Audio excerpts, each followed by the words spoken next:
Welcome to Economy Made Simple. I am Shamubeel Eaqub, the Chief Economist at Simplicity.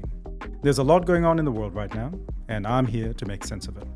Brought to you by Simplicity, New Zealand's non-profit KiwiSaver and fund manager, who are on a mission to make Kiwis richer and smarter with money.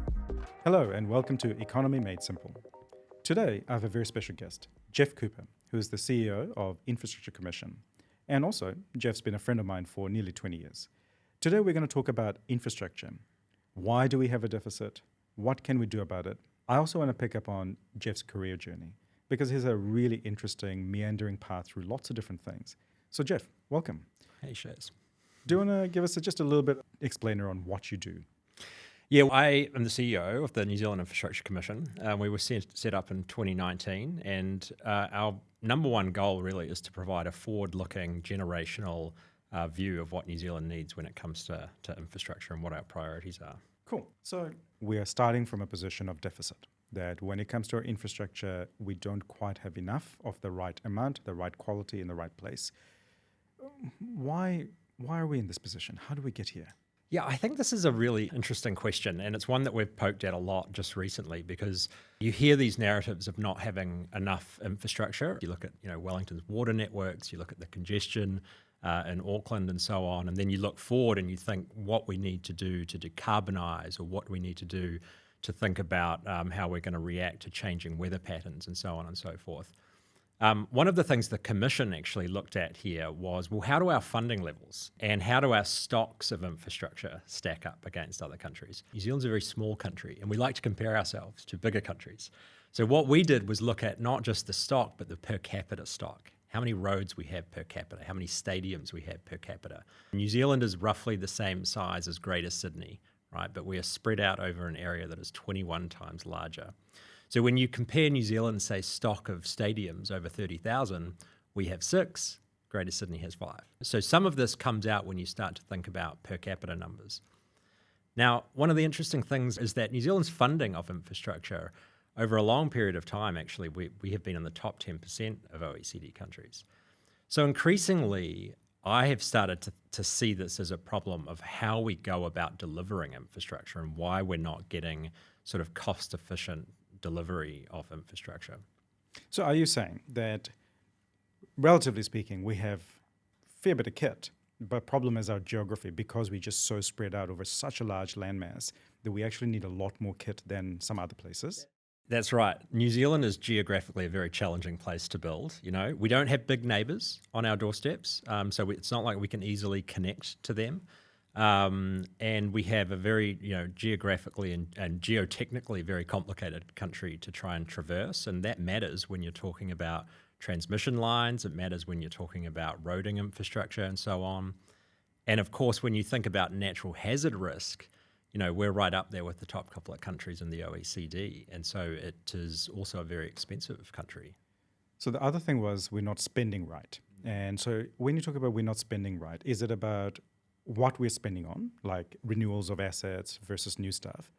Or is it also about whether we're getting bang for buck when we do spend the money? There's probably both parts to that. Do we have the balance right between new capital assets and renewals and maintenance? Increasingly, I'm of the view absolutely not. And I don't think that this will, be much of a surprise, but we tend to basically steal from the sort of maintenance jar in order to fund new capital projects. And what that means is that it puts us on the back foot when it comes to deferred maintenance. If you're not sort of painting the weatherboards of the house, it means you're going to have to replace the weatherboards, and that's a lot more expensive. And so increasingly what we see is big projects coming through that actually at their origin was a problem with asset management and maintenance of the original asset. And it shows up as these big capital projects that when you stack all of these, you run into big funding problems and conclude that we can't do enough. So it sounds like, part of the reason why we're building a lot of new kit is because we didn't look after what we had in the first place. But the other thing that you mentioned was just around whether we're getting value for money when we spend the money. So is our productivity in terms of that commissioning and delivering those assets worse than other places? What I would say is that when it comes to infrastructure, ultimately you need people around that infrastructure. What you're saying is we need density. You need funders around the infrastructure. And if you have a tendency not to allow that or not to let that happen, your utilization rates of your assets is going to go down. Now, that is another way of saying that your assets are going to need funding for the maintenance and the operations of it to come from other places rather than the users. Yeah. And that creates a funding crunch in spaces that perhaps you didn't even know about. You know, it might be regional needs or it might be needs in healthcare. But if you can't get that density of people and funders around the infrastructure, you're gonna run into these other issues. I think what you're really talking about is getting this economies of scale, having enough people to kind of spread that cost of that infrastructure around. Is it more of an issue in local government versus central government? Certainly, when you look at the absolute numbers of who does more, central government actually does almost double as much than local government. But for local government, it's a higher proportion of everything they do. I think when things go wrong with infrastructure at the local level, you can see it a lot more clearly, right? Because those user charges come through pretty quickly in terms of rates.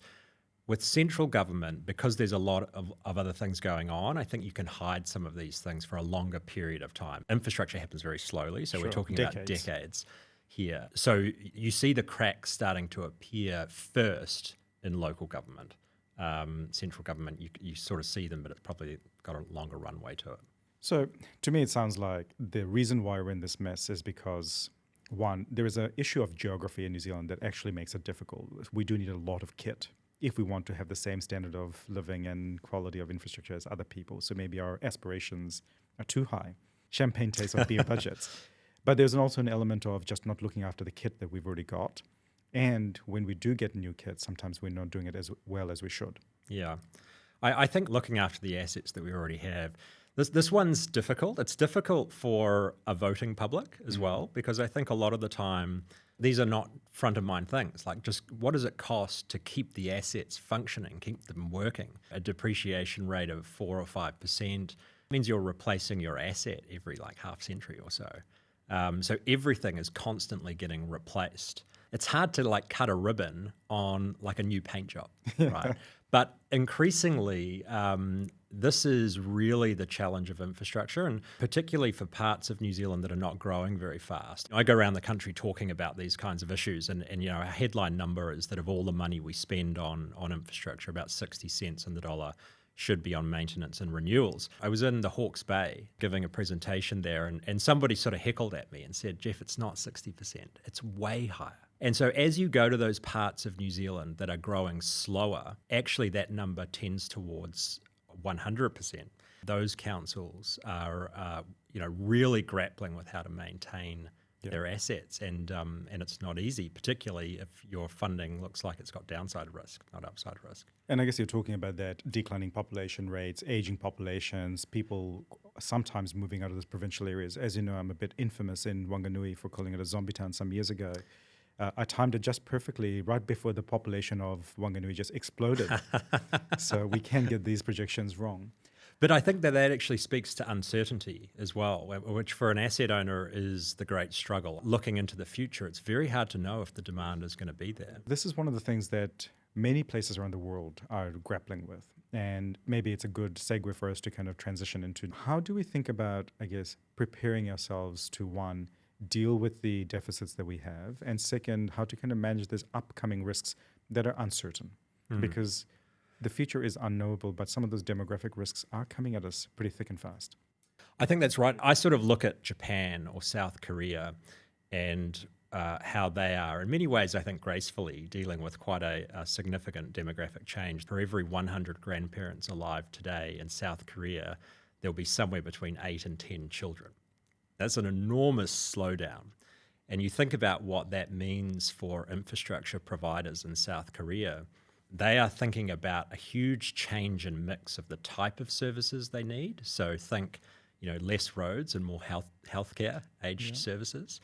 They're thinking about optionality. So they won't be opening a school unless it can be repurposed as an aged care facility. But that's smart, right? Yeah, and this is, I think, Are increasingly. we doing that? No, I don't think so. I Why think not? New Zealand's probably going to get growth for a lot longer than some places. But to my earlier point, That doesn't mean there aren't parts of New Zealand that won't feel this much earlier. And in fact, there are parts of New Zealand that already are feeling this. So if I just go back to one of the things you talked about was that political risks or the public appetite for that change, because to me that feels like the bit that's standing in the way of a lot of these things. We will all want unicorns, right? Yeah, I think that's right. We went through an exercise of trying to understand what is New Zealand's budget when it comes to new services over a 30-year period. And the number to kind of keep in your mind is about $125 billion over a 30-year period. Now, that puts into context some of the big choices that New Zealand faces. You know, if you're thinking about Auckland Light Rail or a second harbour crossing, you can pretty quickly get to numbers that are not far off that total capex number. That's assuming that you maintain the existing assets that you already. But we won't maintain them. We've have long track record of not doing that, right? Well, some sectors are very good at it. So how do we get to a world where we prioritise looking after the existing assets that we have? The choice is between running it down and then having the big repair bill or doing it gradually over time. Yes, but to my earlier point, sporadic maintenance is much more expensive than continuous maintenance. So if you run that strategy, it means you're going to have less funding. So that $125 billion envelope you're talking about will have even less of that available for the new things that we want for the big changes. Before we get into the new stuff, can I just ask you about just the use of our existing assets? I mean, can't we squeeze the lemon a bit harder? I mean, I think we have to. I think when you look at these budgets, you're compelled to think about how to make better use of existing infrastructure. Say the transportation network, you know, our roading network gets very busy a couple of times a day. And if we can think of ways to smooth that out so that we don't have those peaks compelling us to invest in new infrastructure, that's a win from an affordability point of view. So, you know, thinking about things like transportation pricing, congestion charging, and so on, I think are important instruments in this place. But similarly, you know, there's a big debate right now around housing in Auckland around rail stations. I mean, this is ultimately about making better use of like assets that we've already invested in. So this is another example of that. And I guess, isn't that a bit of a jumping off point for that solutions part? Doesn't it ultimately come down to the idea of reaching a good enough understanding and a shared kind of way of doing things? I think there's probably not a great enough understanding of the cost side of infrastructure. And so I often think when it comes to infrastructure costs that the big numbers are lost on us. You know, $1 billion here, $1 billion there. What does any of this actually mean? Too many zeros. Too many zeros. And so increasingly we've started to think, you know, we need to get away from the big numbers and try and understand what that means at a unit cost level for an individual, for a household, a user charge, something like the National Road Program that we have. What does that mean for fuel excise duty? You know, to make it more approachable and relatable. Yeah, so you can understand, we can have this program, but it might mean 50, 60, 70 cents more per litre at the fuel pump. And so you can get a sense of, we can have these things if we're prepared to pay, but those costs can be pretty high. And you look at a lot of the projects we've delivered over the last 10 or 20 years, cost escalation is an enormous problem. Which goes back to your earlier point in that when we do spend the money, we're not doing it very well. I think that's right. And there's this really interesting question about why can't we get the cost numbers right at the investment decision point? I like Bent Flaubert's work in this space. And he basically points to two things. The first he calls strategic misrepresentation, right? If I sort of say that it's not going to cost that much, it might make the project kind of get to a point where what he calls commitment bias, like once you've taken so many steps, you now can't turn away from it. And then, of course, optimism bias, where it's, you know, project teams that are asking the question, what would we like to see happen rather than what is most likely to happen? Now, these two things tend to be big parts of the story when you're doing projects that you're doing for the first time. You know, when you set out for the first time to write a book, how long, you know, do you think it's going to take you to write the book the first time round? Usually you're out by orders of magnitude that first time round. Oh, yeah. You change the unit and multiply the number. Exactly. Those projects that you're doing, it's the fastest, the biggest, the whatever-ist, optimism bias probably plays quite a large role in that. One of the biggest things I hear when I'm going in the country talking about infrastructure is, let's just take the politics out. Now, that I get really scared when I hear that. In a functioning democracy, that's the last thing we want to do. It feels like there's an element of technical stuff that we can, I think, do if we put our mind to it. but there is this wider kind of political issue and political economy issue. Like, where's your thinking of that? Yeah, one of the impetuses for the National Infrastructure Plan was this idea of can we get more bipartisanship around the project pipeline? And I think people looked at the change in infrastructure policy between the last couple of governments that we've had and noticed a big difference, right? At the red and the blue projects, essentially. Yes, yeah. And so the question is like, can we just get a set that everybody agrees to? The way that the Commission has tried to go about this. I mean, I would love it if we could, because like you, I agree that maintaining what you have now is the sensible and boring thing to do. Yeah. It doesn't buy you votes. No, there's no doubt that is part of the picture. So when I compare our pipeline of infrastructure work compared to Australia, I think the big difference I see is our pipeline is well funded for 12 months, not so well after. In comparison, in Australia, you've got 2, 3, 4 years of relatively big pipeline of work that's already committed and funded.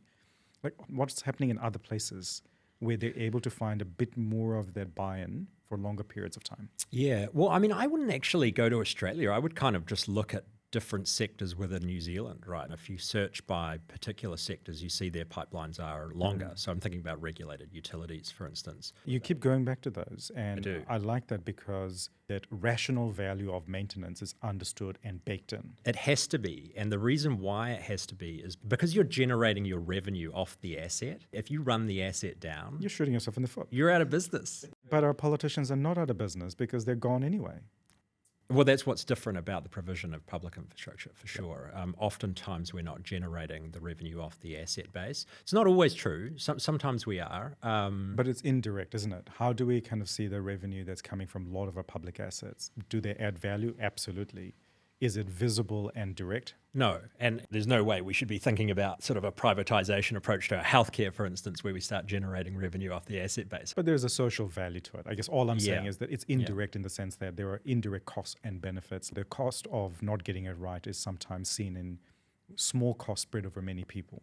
Yeah, no, I think that's right. And so what that means, I think, for those areas where you don't have a kind of natural commercial discipline to do some of these basics first, it means you're relying on monitoring and transparency and these sorts of things.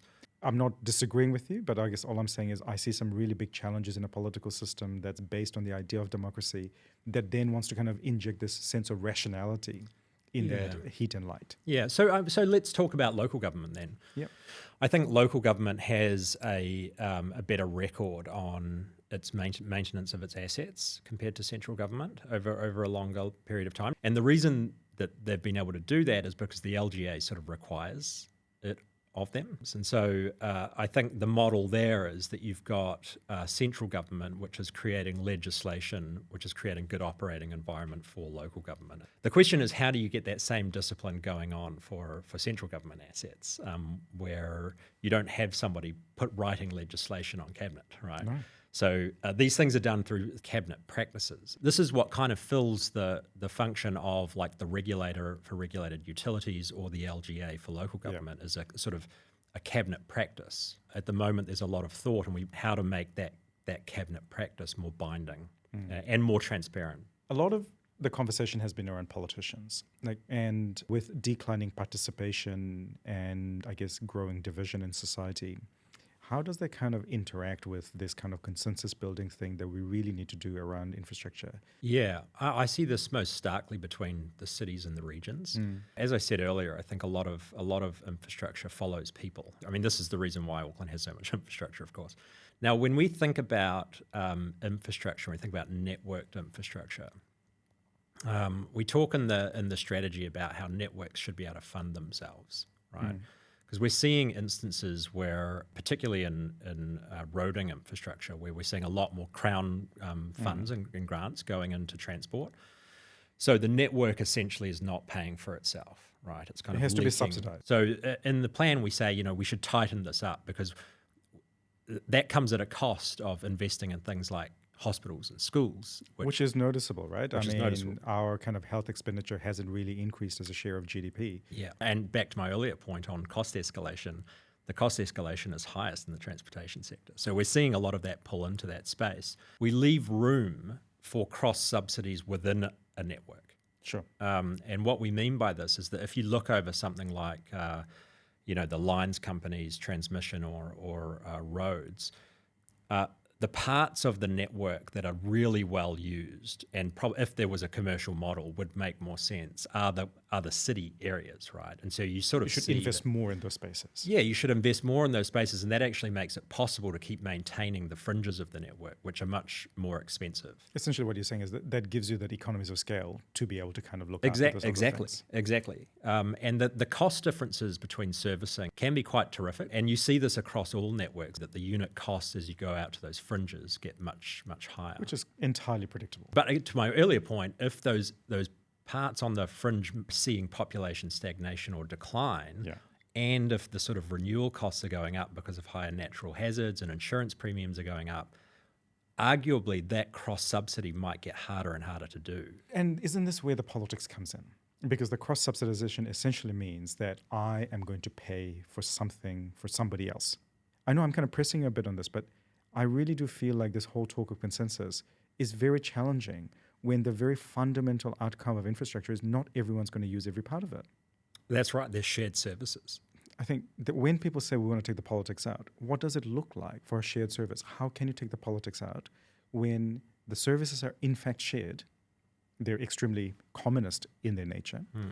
With a democratic system that's trying to choose between different ideologies. Well, if you think about sort of like the electricity reforms of the 1990s, like arguably that was a step to taking a step away from the politics, right? Sure. Now, it didn't remove it entirely, right? No. It probably never will. So I think there are limits to what can be done. Because there's a strategic infrastructure, right? Yes, that's right. And so what happens to the future of electricity in New Zealand really matters to all of New Zealand. So you can't depoliticize it completely.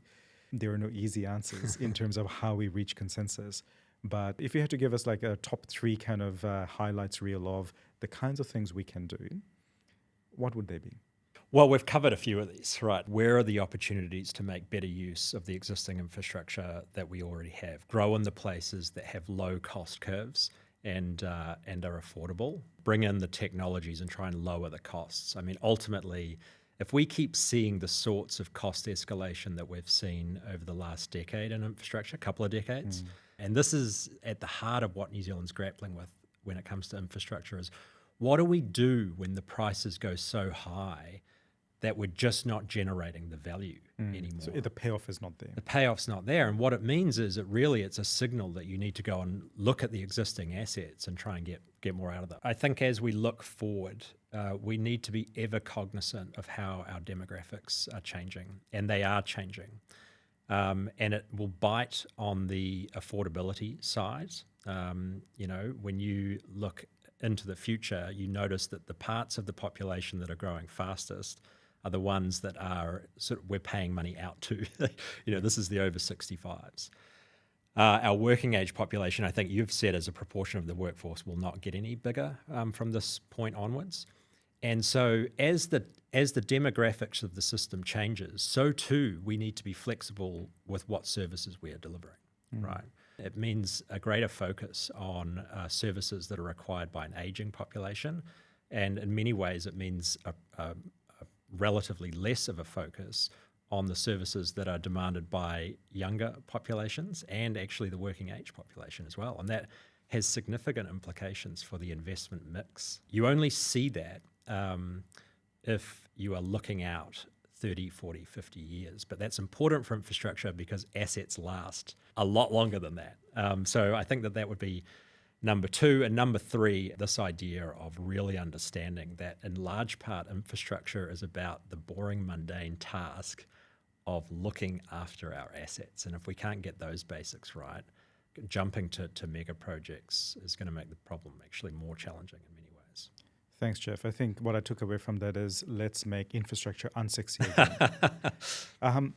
I also wanted to pick up a little bit today on just your journey, the curved nature of your career. Do you want to just give us a little bit of a potted history of growing up? Yeah, well, look, I was born in Texas, of all places, but I came over pretty quickly after. and grew up in Cambridge. And a sort of farming background. My dad worked for the Hautapu Dairy Board back in the 1990s. And then we moved to Wellington, so a slightly larger place, and then went to Auckland. Actually, my first job was with the Auckland City Council. That's where we met, Geoff. Which is where we met, prior to the amalgamation, actually. And I got trained in economic development, international development, and microfinance, and I suppose financial issues. And so actually the first part of my career was much more focused around banking services to the poor. And I spent a lot of time putting together Myanmar's first, or one of their first national microfinance banks over there. And if folks aren't sort of familiar with what microfinance is, it's essentially trying to bring down the cost of loans for very poor entrepreneurs. That first part was really, I got so enthused by watching entrepreneurs find a way in the most difficult of circumstances. And I always got very inspired by that. It's pretty inspirational. And I think you are still giving back in terms of continuing to teach. I do. I teach or have taught quite a bit at the University of Auckland. I love teaching. I think it's a way to stay in touch with people that are still formulating ideas and receive challenge. And I always feel like you can never really provide good advice and understand a topic until you've been forced to try and teach somebody else to understand and grapple with the ideas. And so, in part it is a way of giving back, but actually the truth is I get so much out of it. Amazing. Geoff, thank you for coming along today. I've had a fabulous conversation with you. We always do, but hopefully our audience will enjoy it too. I guess a few takeaways from me from the conversation today. The first is the issues of our infrastructure are partly to do with neglect. We kind of took our eyes off the ball of what's important rather than what's sexy. And the solutions are kind of putting our eyes back on the ball again. But I think we both agree that taking the public along will take a bit of work.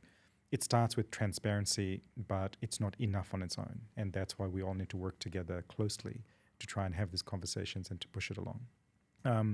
And I really enjoyed our brief chat about your life because whenever I talk to somebody, I'm always really intrigued by what a kind of, what a curvaceous path life takes. So many opportunities and the serendipity of these meetings that, life just takes you to different places. So, Geoff, thank you so much for coming along. It's really nice to talk about infrastructure in the wider context, but also to hear from somebody who's trying to make a difference. Thanks, Shamubeel. Everything we cover in this session is for general information only. We are not tailoring our comments to your financial situation or providing financial advice or recommendations. This information and comments we provide are not intended to convey any guarantees as to the future performance of any investment products, asset classes, or capital markets. Past performance is no guarantee of future performance. Please refer to our full disclosure statement in the description.